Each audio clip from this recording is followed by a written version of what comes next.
Olá, Shalom, seja bem-vindo ao canal Mais de Sião. Como você já sabe, meu nome é Elissenberg.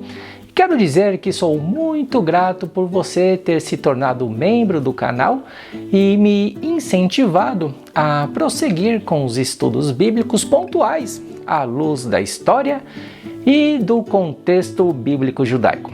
Neste vídeo nós analisaremos o segundo e também o terceiro capítulo da Carta aos Romanos, conforme o contexto histórico que nos apresenta a visão bíblica original da comunidade judaica do primeiro século, ou seja, da igreja primitiva. Durante nosso estudo, eu indicarei outros vídeos complementares para que você tenha uma melhor compreensão do assunto específico dentro do contexto bíblico.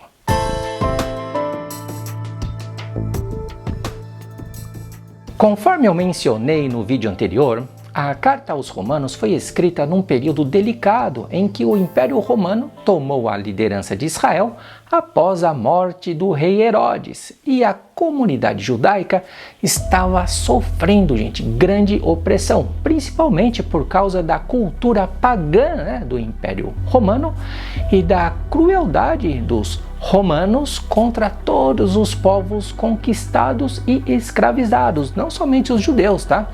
No capítulo 2, o apóstolo Paulo adverte os crentes romanos contra as injustiças praticadas pelo próprio império. E ele diz assim: portanto, és inexcusável quando julgas, ó homem, quem quer que sejas, porque te condenas a ti mesmo naquilo em que julgas a outro. Pois tu que julgas, faze o mesmo.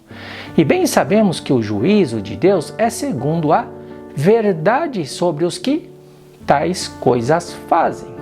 E tu, ó homem, que julgas os que fazem tais coisas, cuidas que, fazendo-as tu, escaparás ao juízo de Deus?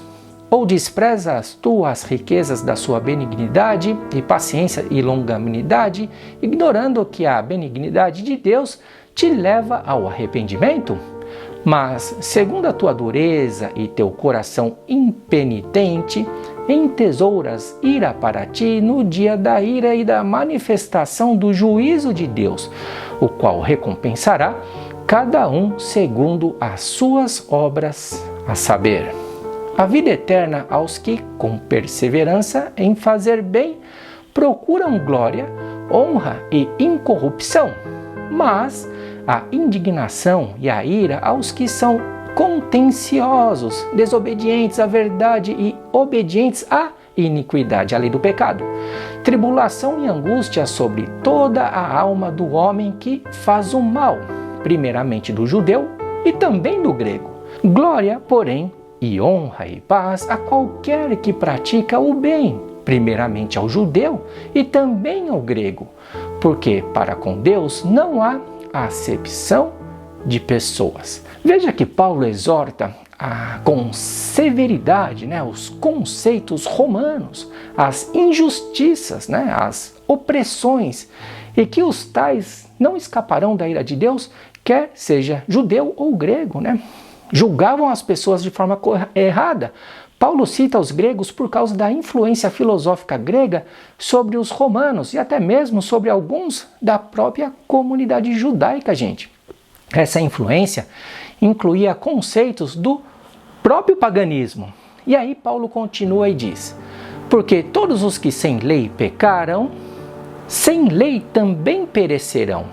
E todos os que sob a lei pecaram, pela lei serão julgados, porque os que ouvem a lei não são justos diante de Deus, mas os que praticam a lei hão de ser justificados. Porque quando os gentios que não têm lei fazem naturalmente as coisas que são da lei, não tendo eles lei, para si mesmos são lei, os quais mostram a obra da lei escrita em seus corações, testificando juntamente a sua consciência e os seus pensamentos, quer acusando-os, quer defendendo-os, no dia em que Deus há de julgar os segredos dos homens, por Yeshua, o Messias, segundo o Evangelho. Ou seja, Paulo não estava dizendo que as leis de Deus, né, que a Constituição divina era inválida ou foi abolida, mas que haviam pessoas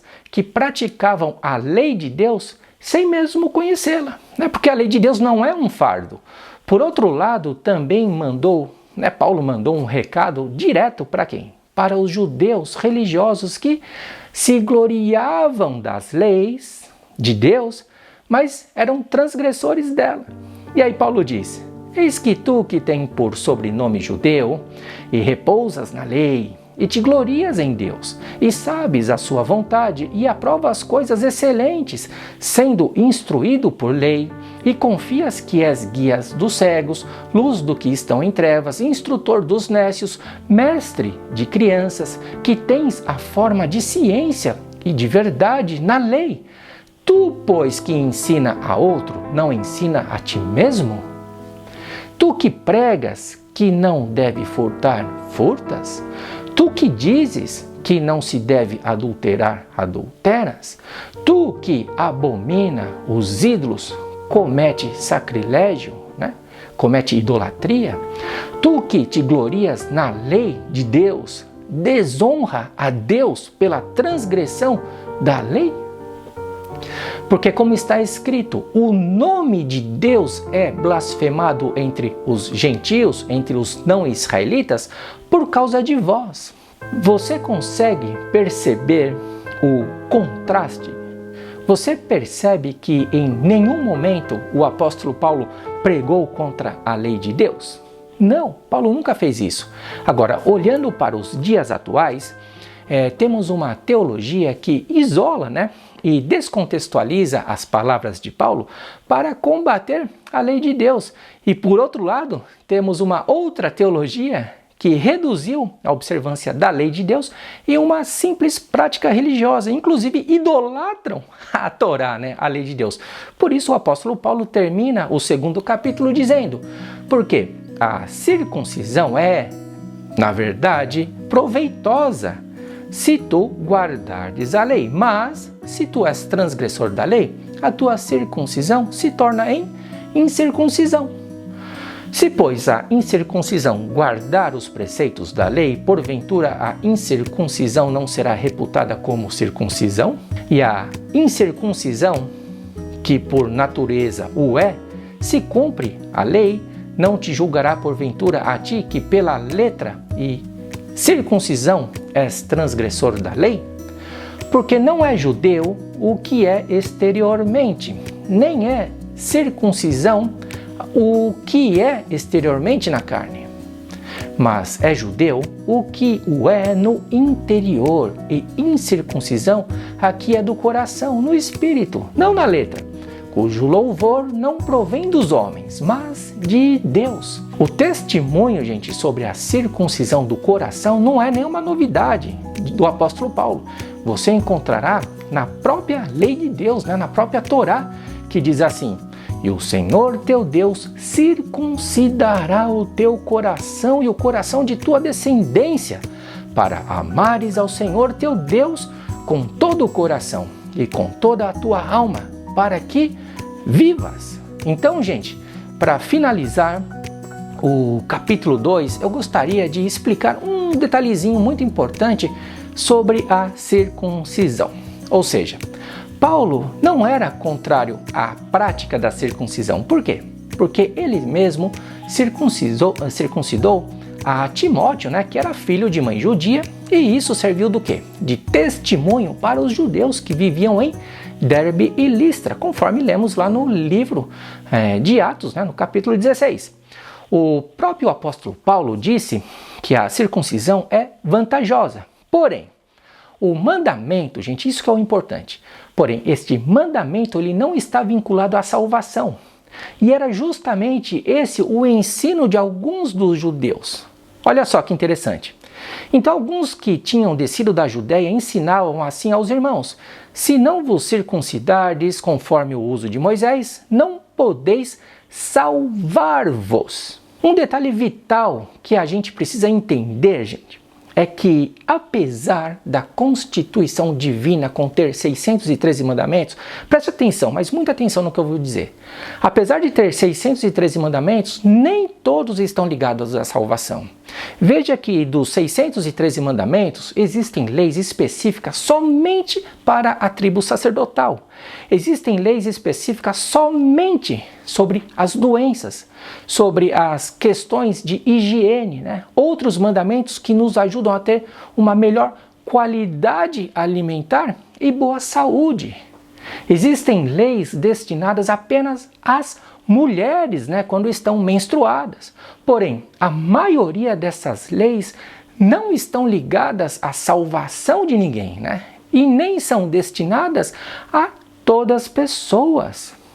Veja, por exemplo, que eu sou judeu, né? Sou israelita, sou judeu, mas não sou da tribo de Levi. Logo, a lei sacerdotal não cabe à minha pessoa, mesmo que eu seja judeu, né? Mesmo que a nação de Israel seja considerada também por Deus uma nação sacerdotal. Mas a lei do sacerdócio não se cumpre em mim.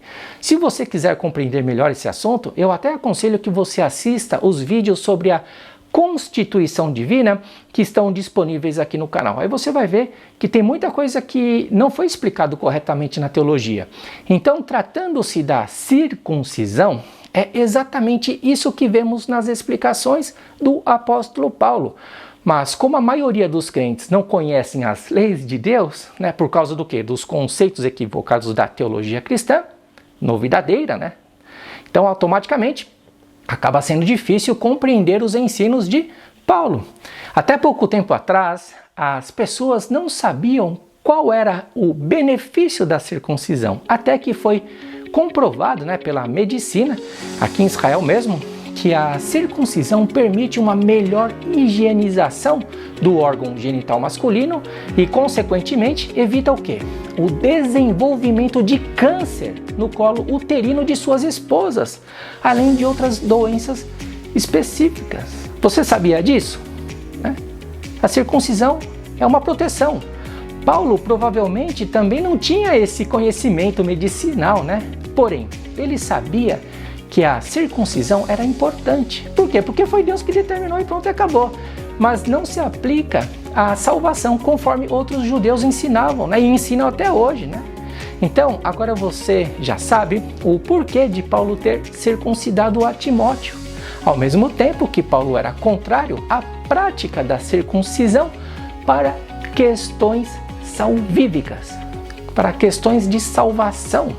Sendo assim, resolvemos, né, mais um problema teológico e comprovamos que não há nenhuma contradição nos ensinamentos de Paulo em relação às leis de Deus. Lembre-se disso quando você ler as cartas aos Gálatas, aos Colossenses, Atos dos Apóstolos e outros escritos apostólicos. Por quê? Porque você encontrará esse dilema, né? Sempre Paulo está se referindo a essa questão aí da circuncisão, combatendo nessa forma de circuncisão para a salvação. Isso não vale.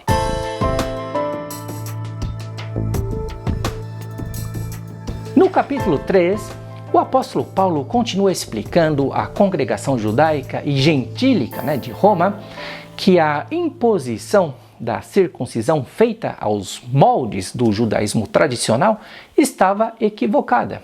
E continua assim até hoje, gente. Em outras palavras, Paulo demonstra que o mandamento sobre a circuncisão não está relacionado à salvação, mesmo que ele tenha a sua importância, mesmo que ele seja vantajoso, como o próprio apóstolo Paulo escreveu. Porém, em nenhum momento, Yeshua ou os apóstolos ensinaram que as pessoas devem se converter à religião judaica para guardar os mandamentos de Deus.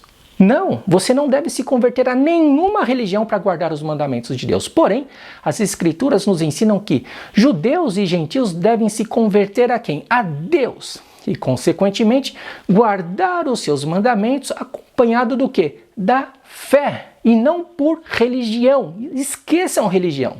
Está escrito: converte-te-ás, pois, e darás ouvido à voz do Senhor.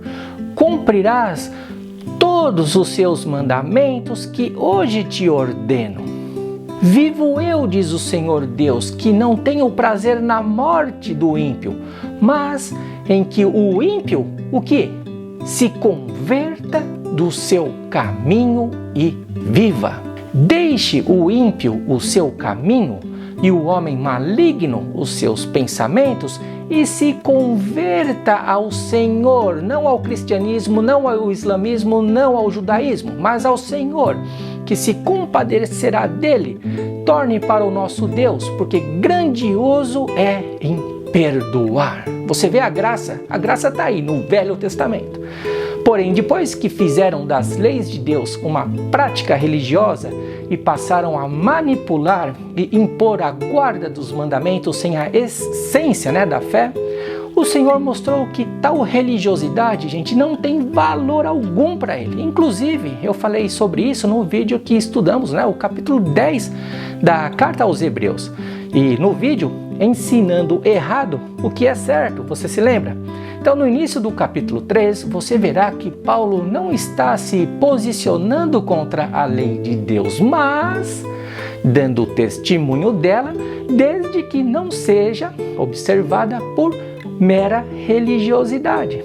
Está escrito: qual é logo a vantagem do judeu? Ou qual a utilidade da circuncisão? Qual é a vantagem da circuncisão? E Paulo diz: muita, em toda a maneira, porque primeiramente as palavras de Deus lhes foram confiadas. A quem? Aos judeus. Pois que, se alguns foram incrédulos, alguns dos judeus foram incrédulos, e a sua incredulidade aniquilará a fidelidade de Deus? De maneira nenhuma. Sempre seja Deus verdadeiro e todo o homem mentiroso, como está escrito, para que sejas justificado em tuas palavras e venças quando forem julgado. E se a nossa injustiça for causa da justiça de Deus, que diremos? Porventura será Deus injusto, trazendo ira sobre nós? De maneira nenhuma. De outro modo, como julgará Deus o mundo? Ou seja, Deus não vai julgar o mundo baseado nos meus conceitos ou nos seus conceitos religiosos, mas na lei dele, na justiça dele. Então, no decorrer do capítulo 3, você verá o apóstolo Paulo apresentando a justiça de Deus, a lei de Deus e a pecaminosidade do homem e suas injustiças, além da falta de vontade de aprender, gente, e obedecer corretamente o eterno. Por isso Paulo diz: pois que somos nós, judeus, mais excelentes do que os gentios? De maneira nenhuma, pois já demonstramos anteriormente que tanto judeus, como gregos, como gentios, como romanos, brasileiros, todos estão debaixo do pecado, como está escrito: não há um justo, nenhum sequer. Não há ninguém que entenda, não há ninguém que busque a Deus. Todos se extraviaram e juntamente se fizeram inúteis. Gente, hoje o que mais tem é crente inútil. Não há quem faça o bem, não há nenhum só.